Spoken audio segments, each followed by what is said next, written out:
Hola, ¿qué tal? Soy Carla Quintana de Matrona para mí y junto con Dr. Brown os vamos a hacer un vídeo contestando todas las preguntas que nos hicisteis la semana pasada.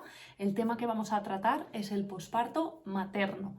Nos vamos a centrar en qué es normal, cómo es la evolución, cómo es esa recuperación, cuándo puedo hacer ejercicio, cuándo no, cuáles son, por ejemplo, las recomendaciones de el próximo embarazo en caso de pensar en tener más hijos. La pregunta de las más frecuentes es: pero si tuve una cesárea, 1 año, 2 años, me dicen un poco de todo. Bueno, y también qué tipo de utensilios deberíamos tener en casa. A día de hoy el problema es que estamos viendo que compramos como todo el mercado y a lo mejor no hace falta al principio comprarse todo, pero sí que vamos a ver qué cosas son útiles y qué cosas se pueden comprar sobre la marcha, y si las tenemos que comprar, pues obviamente cuáles son las más recomendadas. Vamos a empezar desde el principio. Vamos a hablar de, por ejemplo, ¿qué es lo que ocurre una vez que estamos en el hospital?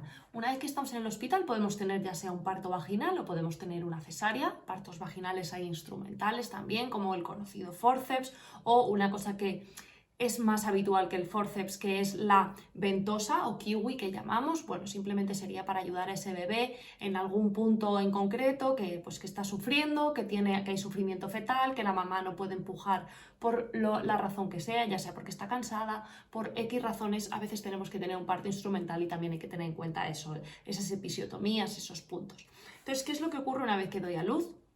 Sí, lo más recomendable, y debería ser así, lo que pasa es que no en todos los hospitales es así, sería tener un piel con piel inmediato. Si la mamá y el bebé están bien, lo más recomendable es que tengamos ese piel con piel para que ese bebé recupere, vamos a decir, ese susto que se llevan los pobres al nacer. Pues ahí regulan su temperatura, ahí regulan también la frecuencia cardíaca, la saturación, bueno, un poco todo. Entonces deberíamos hacer ese primer contacto piel con piel, que nos ayudaría tanto a esa lactancia materna en caso de querer lactancia materna. Si es artificial, también nos va a ayudar a esa recuperación posparto para ambos. ¿Qué es lo que hacemos nosotros? Una vez que sale el bebé, falta alumbrar esa placenta. No os preocupéis por esa parte, porque yo creo que eso ya nos encargamos los sanitarios. Tú vas a estar totalmente feliz con tu bebé y a veces puede tardar entre media hora y 1 hora aproximadamente. Una vez que sale la placenta, lo más recomendable es que por lo menos 2 horas estéis haciendo el piel con piel. Si es cesárea, también está recomendado, y eso se llama cesárea humanizada. No lo hacen en todos los hospitales, pero debería ser de esa manera, que pusiésemos el piel con piel mientras que ellos terminan su cesárea. En caso de que no lo hagan de esa manera, lo que podríamos hacer es, si la madre está indispuesta o el protocolo es de aquella manera, pues con esa pareja o ese acompañante que tengamos, muy importante que hagan su piel con piel en la habitación, y una vez que la mamá esté bien recuperada, podemos realizarlo ahí. Si nos ponemos una epidural, ¿cuánto tiempo tardamos en recuperarnos, en podernos levantar? Entre 6 y 12 horas aproximadamente. Lo que van a hacer es quitarnos el catéter, porque si tenemos epidural nos ponen un catéter en la vejiga para vaciarnos el pipí, y lo que vamos a hacer es: vamos a retirar el catéter, y la primera vez que nos levantemos nos vamos a levantar siempre con un sanitario. En ocasiones pensáis que ya tenéis las piernas móviles, que os encontráis fenomenal, pero no sois conscientes de todo el esfuerzo que habéis hecho para ese momento del parto o de esa cesárea, y podéis tener un bajón de tensión muy fuerte. Esos sangrados que hemos podido llegar a tener también nos bajan muchísimo la tensión, nos podemos marear y nos podemos caer y hacernos daño. Entonces, siempre la primera que nos levantemos, después de una epidural, después de un parto, aunque sea sin epidural, siempre hay que llamar a un sanitario para que nos ayude. Una vez que nos hemos levantado, el primer objetivo es poder ir al baño. Nos acercamos al baño y poder orinar. En ocasiones hay retención de orina, pues porque la vejiga pierde un poco como su función. No os preocupéis, que poquito a poco vais recuperando esa función. Hay veces que hay más retención, otras menos, pero lo más habitual es que podáis ir al baño sin ningún tipo de complicación, y luego, como al día siguiente o esa misma tarde, en caso de ser un parto vaginal y que nos encontremos muy bien, ya nos podemos dar una duchita con agua no muy caliente, que también nos baja la tensión, y siempre acompañados y con el bebé en la cunita. Una vez que ya han pasado esas primeras 24 horas, que son muy importantes, lo que vamos a ver es el sangrado. El sangrado podemos sangrar durante 40 días aproximadamente, es la famosa cuarentena. Es como yo lo explico un poco como toda esa menstruación que no hemos tenido durante 9 meses, pues la vamos a tener acumulada durante esos 40 días. Igual que una menstruación empieza con mucho sangrado y va bajando poquito a poco, pues esto es lo mismo. Los primeros días vamos a sangrar bastante más, ese útero lo que hace es sangrar para limpiarse, para volver a su sitio, y luego vamos a ir sangrando mucho menos y esa tiene que ser la evolución. Incluso a lo mejor, imaginaos, a la tercera semana podemos estar un par de días sin sangrar absolutamente nada y de repente volvemos a sangrar un poquito. Es completamente normal sangrar dentro de esa cuarentena. En cuanto a la menstruación, ¿cuándo nos vuelve esa menstruación por primera vez? Depende de muchísimos factores, no hay una fecha exacta para todo el mundo, pero sí que es cierto que hormonalmente cuando estamos dando lactancia materna exclusiva, hay unas hormonas que lo que hacen es que tengamos menos probabilidades de tener esa menstruación. En cambio, hay gente que tiene lactancia materna exclusiva, pasan los 40 días y ¡pum!, les baja la regla. Pues también puede ocurrir, pero hay menos probabilidades. O hay gente con lactancia artificial que les tarda un poquito más. No pasa absolutamente nada, incluso dejadlo pasar unos meses. En ocasiones, si tenemos lactancia materna muy exclusiva, o sea, no tenemos ningún biberón y a lo mejor pasan 6 meses, cuando empezamos a meter la alimentación complementaria, como el pecho sigue siendo el alimento principal, pero ya no demanda de la misma manera, las hormonas se regulan de otra manera y podemos tener esa bajada de la menstruación. No os preocupéis, ¿vale? O sea, que no estéis buscando cuándo os viene, cuándo no, porque a cada mujer le viene de una manera y es totalmente correcto, ¿vale? En cuanto al sangrado, eso podemos ir, va a ir bajando poquito a poco. ¿Qué nos tenemos que fijar? Que no vaya a más, que vaya menos, que el color vaya cambiando. Al principio es como muy rojo vivo, con un sangrado, con un parto vaginal se sangra más que con una cesárea, pero con una cesárea también podemos sangrar. Y lo que tenemos que fijarnos es que no vaya más para no tener una hemorragia posparto y sobre todo los coágulos. Es cierto que los primeros días podemos tener pequeños coagulitos que los vamos a comparar, por ejemplo, con una monedita de 50 céntimos. Si tenemos uno, no pasa nada. Si tenemos dos, bueno, pues vamos a observarlo. Que ya es habitual que estamos teniendo muchos coagulitos, incluso un coágulo muy grande, sería motivo suficiente para ir al hospital. Tanto eso como un olor característico así como de infección o que tengamos síntomas de anemia, cansancio excesivo, mareos cada vez que nos levantamos. Todo esto nos está diciendo que estamos teniendo una hemorragia mayor de lo que deberíamos tener y es importante que vayamos a ver para no tener anemia y para no tener problemas con ese sangrado. En cuanto al olor, fiebre y otro color que no sea rojo, que no sea marronáceo tirando a rosita, sino que sea de otro color como un flujo espeso, algunos colores son colores muy raros. Cualquier cosa que tenga un punto ahí de infección, entonces nos vamos a que nos lo miren. En ocasiones se quedan pequeños trocitos, ya sea de placenta o de membranas, de cualquier cosa del parto, se pueden quedar dentro, aunque la placenta nosotros la revisamos bien, que haya salido entera, pero bueno, siempre se puede quedar una mínima cosa que lo que hace el cuerpo es que al tratarlo como un cuerpo extraño, sangra todo el rato para ver si lo expulsa, pero claro, tenemos una hemorragia, entonces en ocasiones muy puntuales habría que hacer un legrado, pero el porcentaje es muy chiquitito. ¿Qué más cositas? En cuanto a hacer deporte, depende un poco del tipo de parto y de cómo tú te encuentres. La recomendación es que a los 40 días veáis a vuestra matrona o a vuestro ginecólogo, depende de quién os esté haciendo el seguimiento. Una vez que hagáis ese seguimiento, si os dicen que todo está bien, también os recomiendo 100% que vayáis a un especialista, ya sea un fisioterapeuta, una matrona, un especialista del suelo pélvico. No porque hayamos tenido un parto vaginal o una cesárea no tenemos que ir, sino que siempre hay que ir. ¿Por qué? Porque en ocasiones, al final en la cesárea, una cosa es el periné, que es por donde sale el bebé, pero otra cosa es el suelo pélvico que ha estado sujetando 9 meses igualmente a nuestro bebé y se puede ver muy debilitado.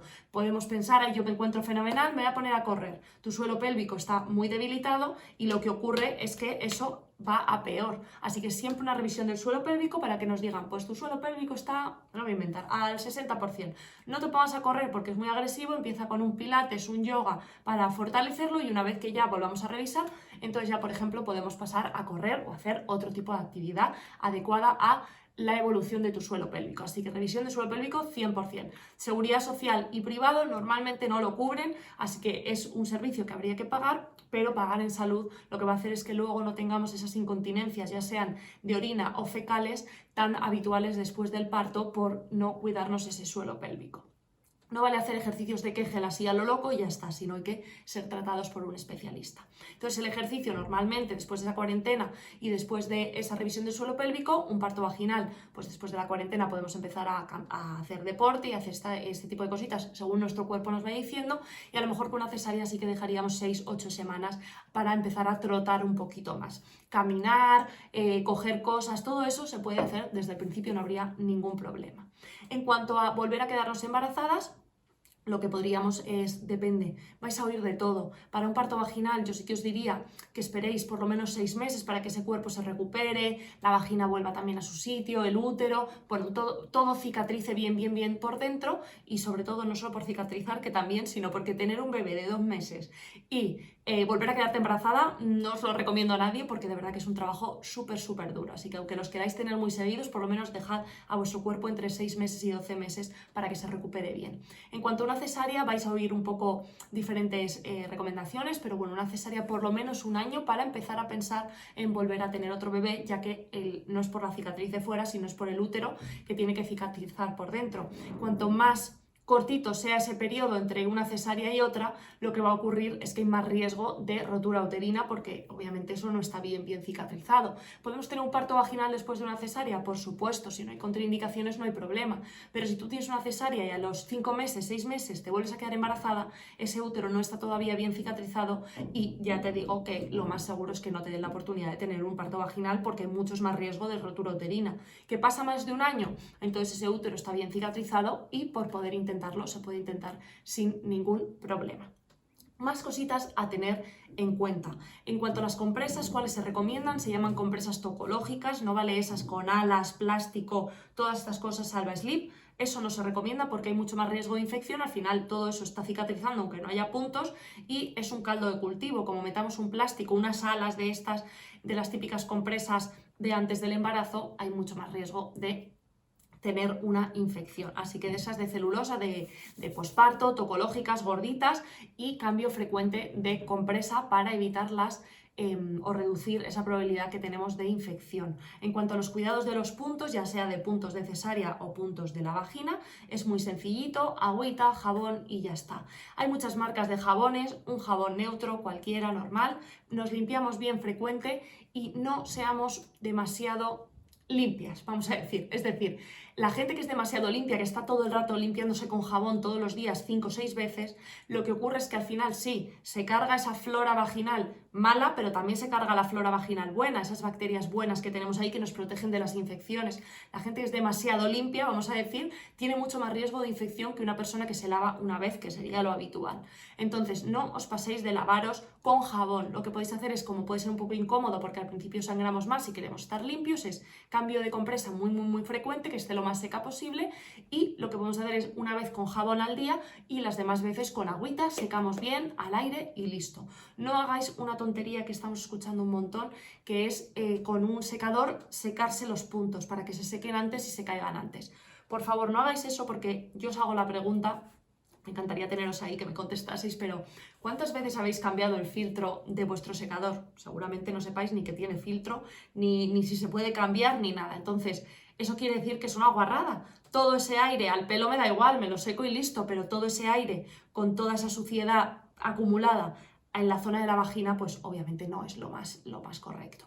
Entonces, agüita, jabón, con la cesárea igual, al aire, y ya está, no habría que hacer nada más. Los puntos de dentro se reabsorben, ya no contamos los puntos, por mucho que tengas 3 puntos, hay gente que tiene 20 y es mucho menos profundo su desgarro, por ejemplo, que una persona que tiene 3, depende de la profundidad, así que los puntos son continuos y ya no los contamos como antiguamente, pues yo he tenido 7 puntos, yo he tenido 10, esas cosas ya no se cuentan porque no servían de nada. Los puntos de dentro se reabsorben, tardan esa cuarentena en reabsorberse, y los puntos de fuera lo que hacen es que el cuerpo los acaba expulsando y se acaban cayendo. O sea que si veis que os limpiáis el pipí y veis que tenéis algún puntito, no pasa absolutamente nada. En cambio, los de la cesárea sí que hay que retirarlos, depende si pueden poner como un punto interno o pueden poner también grapas. Las grapas cada vez se utilizan menos mal, porque las grapas dejan mucha más marca, tiran mucho más y son más incómodas, pero bueno, todavía en algún hospital lo siguen haciendo. Entonces, que sepáis que las grapas se retiran como hacia los 10 días aproximadamente, o el punto ese continuo también se suele retirar hacia los 10 días más o menos. ¿Cuándo sé que tengo infección? Pues como cualquier herida. Sí, tanto en la vagina como en la cesárea supura, huele mal, nos duele, está rojo, está caliente, tenemos fiebre, todo esto nos va a indicar que tenemos una pequeña infección y a veces hay que quitar un punto, retirarlo o hay que hacer unas curas especiales. Pero si no, agüita, jabón es más que suficiente, secamos bien y al aire lo máximo posible. Si tenemos mucha tripita, que también se nos puede quedar un poco de colgajo, pues porque, oye, cuando parimos no nos quedamos como las modelos, que eso todo es mentira, sino que nos quedamos con una tripita como de 20 semanas los primeros días, luego poco a poco va bajando esa inflamación. Pero si tenemos mucha piel por encima de esa cesárea, lo ideal sería que varias veces al día subamos esa tripilla para que nos dé bien el aire y que no esté cocida dentro de nuestra grasita, sino que le esté dando el aire para que se cicatrice lo mejor posible. Bueno, una vez contados estos cuidados, otro de los cuidados que vamos a tener que también que ver es el tema del pezón. Hoy no hablaremos de la lactancia materna, que sabéis que Dr. Brown en el apartado de Instagram TV, ahí en su Instagram, tienen muchos vídeos que hemos hecho y tienen uno de la lactancia materna que profundizamos mucho más, pero sí que no quería dejar pasar, que además no me os preguntabais todo esto. Estoy contestando todas las preguntas que nos habéis hecho y las estoy haciendo como un poco un resumen de todo lo que nos habéis preguntado. Una de las mamás preguntaba que si hay que hacer algo con los pezones, que si hay que prepararlos, que sepáis que no hay que preparar absolutamente nada. Las grietas salen por un mal agarre, no salen por falta de hidratación. Entonces, no hace falta ni echarse crema, podéis echaros crema, pero que no os echéis mucha más crema o potingues porque creáis que así nos van a salir grietas, porque la grieta, repito, que sale por un mal agarre, ahí habría que revisar el agarre. Lo que tampoco hay que tener sí o sí en casa, y os recomiendo que no os compréis todo, porque al final cuantos más juguetes, la lactancia menos exitosa va a ser, porque al final os liáis, os dicen que utilices esto, lo utilizáis de mala manera. Entonces no hace falta tener ni pezoneras, ni hace falta tener sacaleches. Yo aquí os voy a enseñar unas pezoneras y un sacaleches porque es cierto que es en caso de necesitarlas, después de ser asesorada por una asesora de lactancia, no cualquier persona, ni pediatra, ni ginecólogo, ni matrona, no, asesora de lactancia, normalmente suelen ser matronas, pero que realmente sepa del tema. Si os asesoran, valoran la boca del bebé, vuestro pezón es invertido o es muy plano y no consigue el bebé sacarlo, después de una buena valoración, si os recomiendan unas pezoneras, lo ideal será que tengáis unas buenas pezoneras. Así que yo os voy a presentar aquí estas que tenéis aquí, ¿vale? Que estas son las de Dr. Brown. Y lo bueno de estas pezoneras es, lo primero, que vienen en una cajita que las podéis, porque siempre vemos que se caen por todos lados, con unas cajas horribles, se rompen. Bueno, pues esta caja la verdad es que está bastante bien. Entonces, esta cajita lo que hace es, tenemos aquí las dos pezoneras, ¿vale? Lo bueno de estas pezoneras es que son de silicona y, bueno, podéis ver, porque yo que trato con muchas pezoneras, estas son súper blanditas, que es muy cómodo para la madre y sobre todo para el bebé. Que una cosa es no chupar directamente el pezón, pero si encima le pones una pezonera rígida, es que al final esa succión no es nada efectiva. Entonces, la pezonera que sea lo más flexible posible, tiene unos agujeritos aquí que lo que hace es que tenga un buen flujo, son de silicona, y lo bueno de la caja, que a mí es lo que más me gusta de estas pezoneras, es que las ponemos aquí, las llenamos de agua, las instrucciones vienen, bueno, aparte de la cajita vienen por aquí detrás, las llenamos con una cantidad específica de agua, se cierran y se meten en el microondas, y lo que hacen es que las esteriliza directamente ahí, así que es súper cómodo. No tenemos que estar, y ahora de la agüita hirviendo, y ahora el no sé qué, directamente en la cajita las podemos poner ahí, así que estas os vendrían bien. Tienen dos tamaños, los tamaños también hay que medirlos según el pezón, que el pezón no me quede ni muy prieto ni tampoco muy holgado, así que hay dos tallas, habría que medirla, y te ponen las medidas también en... Esta, por ejemplo, es la talla, si no me equivoco, lo pone aquí, pone talla 1, pero bueno, lo que hay que hacer es importante que la talla sea la adecuada, porque si no nos puede hacer daño, ¿vale? El bebé, si tiene encima un mal agarre, también. Y otra de las cosas que os quería enseñar es el sacaleches. Bueno, hay manuales, hay automáticos. Por ejemplo, este viene muy bien, que este es manual. Si nos apañamos bien con él, está bastante bien. También hay varias copas, dependiendo un poco, pues igual que la pezonera hay que tener en cuenta que tiene varias copas, así que lo importante de aquí es que se puede quitar todas las piezas para esterilizarlas y así queda bien limpito, y tiene dos posiciones, es importante saber utilizarlo. Cuando empezamos, mira, aquí si se ve la pestañita, lo que hacemos es, bueno, así estaría suelto, ¿vale?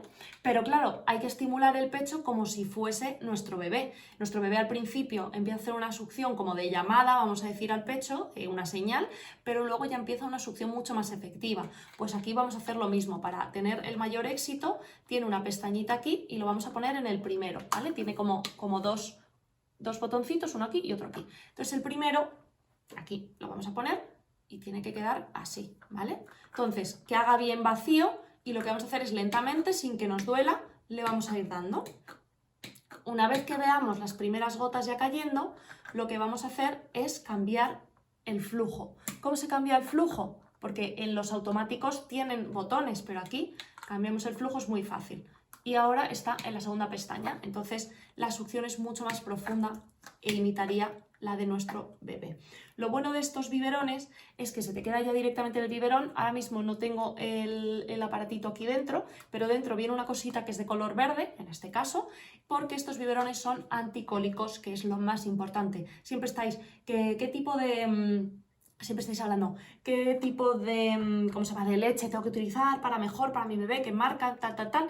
Más que la marca de la leche, que luego ya depende de cada bebé, lo importante es que el biberón sea anticólicos en caso de querer darle este biberón. Para conservar la leche también tenemos unas bolsitas, pero lo importante de conservar la leche es que sepáis varias pautas, muy sencillitas, que sean que la leche de las mismas 24 horas la podéis congelar junta, pero siempre a la misma temperatura. Ese es el punto importante. Es decir, yo me lo saco a las 12 de la mañana y me saco 50.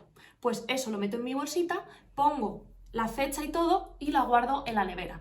A las 6 de la tarde me vuelvo a sacar leche. No puedo mezclar esa leche de temperatura ambiente con la fría, sino que lo que hago es poner la fecha y todo, lo pongo en la nevera y a la hora, 2 horas, que ya más o menos tiene la misma temperatura, lo que voy a hacer es cambiarlo a la misma bolsa. La recomendación es que al principio no hagáis bolsas de muchas cantidades, tenéis diferentes tamaños. ¿Por qué? Porque al principio no controláis muy bien cuánto quiere tu bebé, si es un suplemento, si no, no tenéis mucha idea, y lo que pasa es que si congeláis luego 100 y descongeláis 100, si lo preparas, lo calientas y tu bebé quiere 30, los otros 70 los vas a tener que tirar porque no se pueden recalentar después. O sea, se pueden utilizar la hora próxima, pero no se pueden volver a recalentar y es una pena tirar leche materna porque cuesta mucho sacársela. Así que importante eso. Mejor bolsitas chiquititas, lo metemos en la nevera. Puede aguantar entre 5 y 7 días aproximadamente, siempre al final de la nevera, sin estar pegado al final, pero nunca en la puerta, porque la puerta se abre y se cierra. Y si sabemos que no la vamos a utilizar en los próximos días, pues directamente la congelamos con la fecha y el nombre para ir descongelando las más antiguas. ¿Cómo se descongela? Bueno, en el congelador, si son congeladores de toda la vida, de nevera y congelador abajo con una puerta independiente, ahí os puede aguantar. Vais a ver muchas tablas, pero podéis aguantar hasta 6, 7, 8 meses, o sea, aguanta un montón. No habría ningún problema, salvo que se descongele entre medias, que se nos ha ido la luz o todo esto, pues sería una pena. Entonces, ahí lo que hacemos es, lo ideal sería coger la bolsita, ponerla en la nevera por la noche para que se vaya descongelando y luego ahí lo podemos o debajo de un grifo y lo atemperamos, o se puede en un calientabiberones, también lo podríamos hacer. Pero lo que no es lo correcto, pero esto también para seguir la cadena de alimentación, del frío, de todo esto, lo que no sería lo correcto sería descongelarlo directamente debajo de un chorrito de agua caliente. ¿Lo hemos hecho? Lo hemos hecho todos alguna vez apurados. Ostras, no me ha dado tiempo a descongelarlo el día anterior. Bueno, pues no pasa nada, no vamos a dejar al bebé que se muera de hambre durante 6 horas porque se descongele en el frigorífico, pero bueno, lo ideal sería organizarnos y ponerlo de esa manera, ¿vale? Más cositas así que se me ocurran para cuidados para vosotras. En cuanto a, yo creo que lo del deporte ya lo hemos tocado, ya sabemos que dependiendo totalmente de cada una, que no es normal ni tener sangrados muy abundantes, sobre todo cuando pasan ya unos días, no es normal que huela, no es normal tener fiebre, salvo el tercer, cuarto día, que es cuando tenemos la subida de la leche, podemos tener un pico de fiebre, con paracetamol y ibuprofeno se nos va bajando, pero si van pasando los días y tenemos picor, olor, mal aspecto de la cicatriz o me encuentro bastante regular, mis síntomas son de anemia, de estar demasiado cansada y tengo algún pico de fiebre, sería importante que fuésemos a revisarlo por si se nos ha quedado algún trocito de placenta o algo dentro para evitar esas infecciones. Y tampoco es normal que pasada la cuarentena, pues el primer día a lo mejor se me puede escapar un poco la orina, no pasa nada. Pero pasados los días no sería normal a los 3 meses que, ay, pues sí, yo como he parido, pues ya me sigo haciendo pipí por las esquinas. Pues no es normal y lo sigo escuchando.